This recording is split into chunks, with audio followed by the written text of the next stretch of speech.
छोटा शेर और कछुए की कहानी। एक जंगल में एक छोटा शेर रहता था। उसको थोड़ा घमंड ज्यादा ही था। एक दिन वह शिकार करने चला। वह ऐसे जा रहा था तो उसे एक कछुआ दिखा। उस छोटे शेर ने पहले कभी कछुए को नहीं देखा। वह छोटा शेर कछुए के पास जाकर पूछा, कौन हो तुम? मैं भी तुम्हारी तरह एक जानवर हूँ। मेरा नाम कछुआ है। उन बातों को सुनते ही छोटे शेर को बहुत गुस्सा आया। मैं इस जंगल का होने वाला राजा हूँ। मैं और तुम एक है क्या?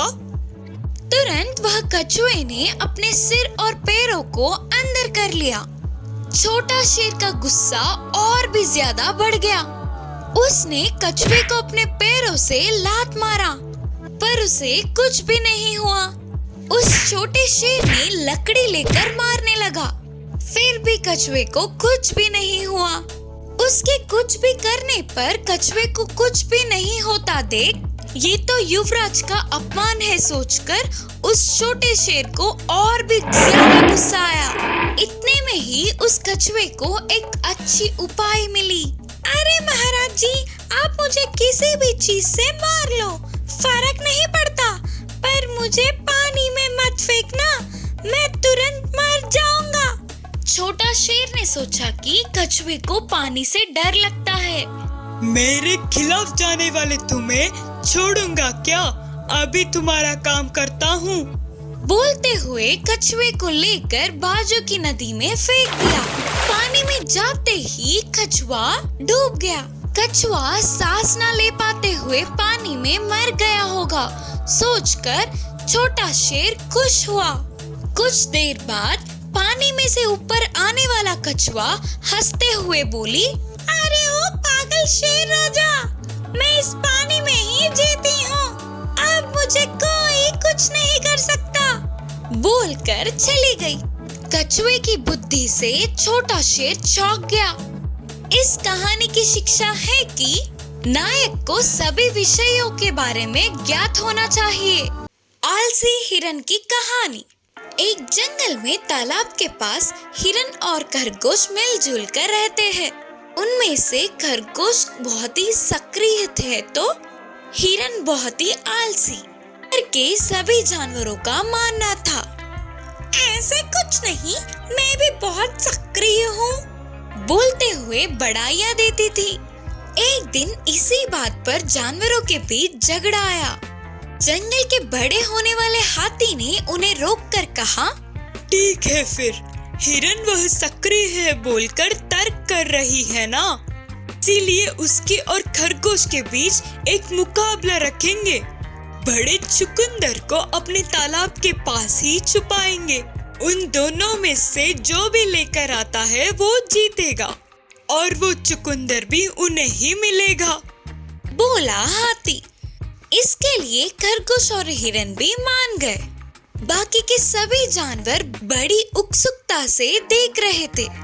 मुकाबला शुरू होते ही थोड़ी देर भाग भाग कर ढूंढ रहे हिरन को आलस आ गया। इतने बड़े इलाके में वो चुकंदर ढूंढना बहुत ही मुश्किल है, मैं तो थक गई, पहले आराम करती हूँ, बोलकर एक पेड़ के नीचे बैठ गई। पर खरगोश ने हर पेड़ पौधों के बीच ढूंढकर चुकंदर को हासिल कर लिया। आखिर में वह चुकंदर हिरन के बैठे हुए जगह पर ही था। सभी जानवरों ने जीतने वाली खरगोश की सक्रियता और उत्सुकता का तारीफ करने लगे। अरे रे, बाजू में होकर भी देख नहीं पाई और हार गई, बोलकर हिरन दुखी हुई और तब से उसने अपने तरीकों में बदलाव लाया। इस कहानी की नीति है कि आलस छोड़ने पर ही विजय प्राप्त कर सकते हैं। लालची भेड़िए की कहानी। एक जंगल में एक भेड़िया रहता था। वह भेड़िया बहुत ही लालची था।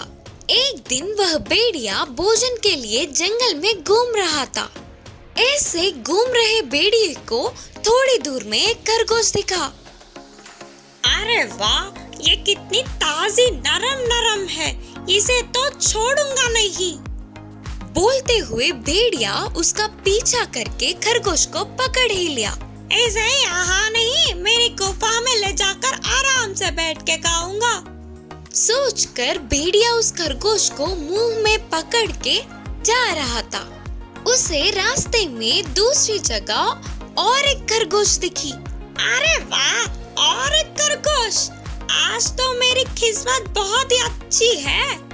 बोलते हुए खुश होने वाला भेड़िया उस खरगोश को भी मुंह में पकड़कर ले जा रहा था।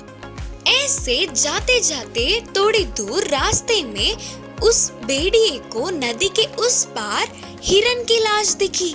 अच्छा, सच में आज मेरी किस्मत बहुत ही अच्छी है। हफ्ते भर का भोजन मिल गया। उधर जाकर हिरन को भी ले आऊंगा। सोचते हुए लालची भेड़िया मुंह से पकड़ी हुई खरगोश के साथ ही पानी में कूद गया। ऐसे पानी में तैरते हुए जा रहा था तो बड़े बड़े लहरें आए और उस भेड़िए के मुंह से एक के बाद एक खरगोश छूट गया।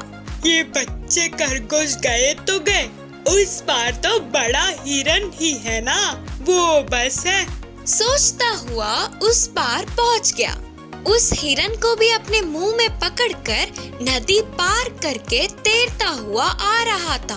तभी उसे नदी में एक मगरमच्छ ने देखा। वह मगरमच्छ यह भेड़िया और उसके मुंह में हिरन को देख, आहा, आज तो दावत है। सोचते हुए झट से भेड़िए के ऊपर कूद पड़ा। उस मगरमच्छ को देख भेड़िया चौंक गया। उसके हाथ लग गए तो मरना तय है। सोचकर डर के हिरन को छोड़कर भाग आया। जो मिला वो खाने के बजाय लालच में जो हाथ में था वो भी छूट गया। सोचकर उदास हुआ।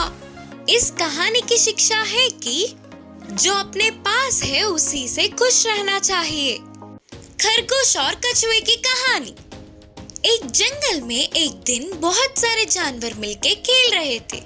ऐसे खेल खेल में एक खरगोश एक कछुए को छिड़ा रहा था। तुम इतने धीरे से चल रहे हो, इस तरह चलोगे तो तुम कहीं पहुंच नहीं पाओगे ना।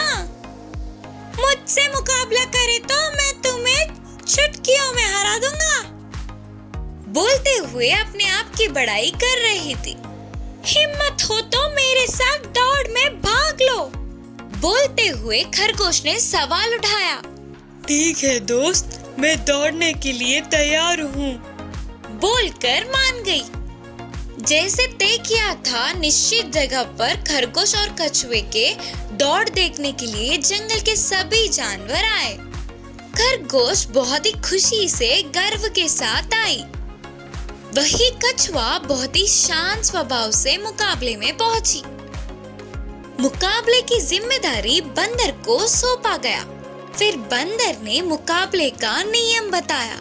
फिर मुकाबला शुरू करते हुए बंदर ने सीटी बजाया। सीटी के बजते ही खरगोश झट से भागने लगी। कछुआ हमेशा की तरह धीरे से चलने लगी। थोड़ी दूर भागने के बाद खरगोश ने पीछे पलटकर देखा तो कछुआ कहीं दिख ही नहीं रहा था। खरगोश ने सोचा, कछुआ तो जीतेगा ही नहीं, मेहनत क्यों करना, थोड़ी देर के लिए आराम से सोकर उठ के आसानी से आखिरी पड़ाव पार कर लेंगे। एक पेड़ के छांव में धीमे से आंखों को झपकाते हुए सो गई। थोड़ी देर में कछुआ अपने अंदाज में चलते हुए उस पेड़ तक पहुंची और सोती हुई खरगोश को देखी। फिर भी उसकी नींद को खराब ना करते हुए वह अपने रास्ते धीरे से चलते चलते आखिरी पड़ाव के तरफ चलने लगी। थोड़ी देर बाद कछुआ आखिरी पड़ाव के पास ही था। तभी खरगोश जाग गई और ये देखकर परेशान होकर खरगोश तेजी से भागने लगी। पर खरगोश के वहां पहुंचने तक कछुआ आखिरी रेखा पार करके जीत गया। ऐसे कछुए को थालियों से तारीफ करने लगे। अपने भलों को ज्यादा समझकर कछुए को कम समझने पर खरगोश को दुख हुआ। ऐसे ही जीवन में भी जीतने के लिए बिना आराम के मेहनत करनी होगी। करके खरगोश समझ गई। इस कहानी की शिक्षा है कि हमें किसी को भी कम नहीं समझना चाहिए।